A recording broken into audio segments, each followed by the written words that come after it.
इसे आषाढ़ कृष्ण पक्ष की एकादशी भी कहते हैं। एक बार धर्मराज युधिष्ठिर ने भगवान श्री कृष्ण से इस एकादशी व्रत के महत्व और पूजा विधि के बारे में बताने का आग्रह किया। तब भगवान श्री कृष्ण ने युधिष्ठिर से कहा कि आषाढ़ कृष्ण एकादशी को योगिनी एकादशी कहते हैं। योगिनी एकादशी का व्रत रखने वाले को समस्त पापों से मुक्ति मिलती है। वह स्वर्ग में स्थान प्राप्त करता है।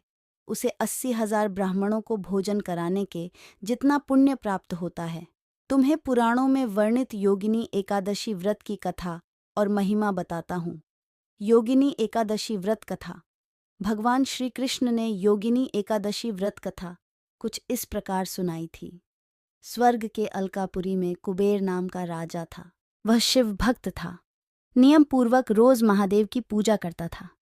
हेम नामक माली शिव पूजा के लिए फूल दिया करता था। हेमी की पत्नी विशालाक्षी थी, जो बहुत ही सुंदर थी। एक दिन हेम मानसरोवर से फूल लेकर आया, लेकिन घर पर वह पत्नी के साथ हास्य विनोद करने लगा और कामासक्त हो गया। दूसरी ओर राजा हेम के पुष्प लेकर आने का इंतजार करता रहा। दोपहर तक हेम नहीं आया। उसने सिपाहियों को माली के घर भेजा ताकि पता लगे कि वह क्यों नहीं आया। सिपाही हेम के घर से लौट कर आए और राजा को बताया कि वह नीच प्रवृत्ति का है, वह अतिकामी है, वह अपनी पत्नी के साथ रमण कर रहा होगा। राजा कुबेर ने हेम को दरबार में बुलाया। वह कांप रहा था। राजा ने क्रोध में कहा कि तुम पापी और अधर्मी हो। शिव पूजा के लिए फूल लेकर नहीं आए। तुमने भगवान भोलेनाथ का अनादर किया है। तुम श्राप के योग्य हो। राजा ने हेम को श्राप दिया कि वह पृथ्वी लोक पर जाकर कोढ़ी होगा और पत्नी का वियोग सहन करेगा। श्राप के कारण हेम तुरंत ही स्वर्ग से धरती पर गिर गया।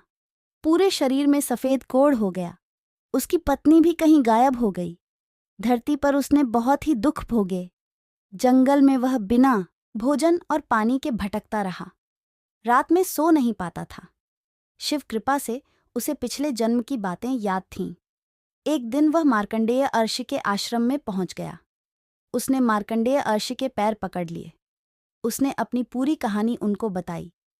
तब मार्कंडेय अर्षि ने कहा कि वह एक व्रत के बारे में बता रहे हैं, जिसको करने से उद्धार हो जाएगा।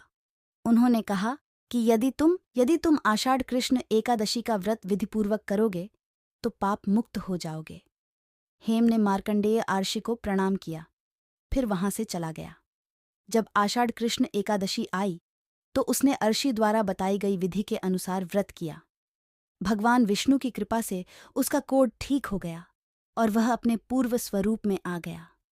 वह फिर से अपनी पत्नी विशालाक्षी के साथ स्वर्ग में सुखपूर्वक रहने लगा।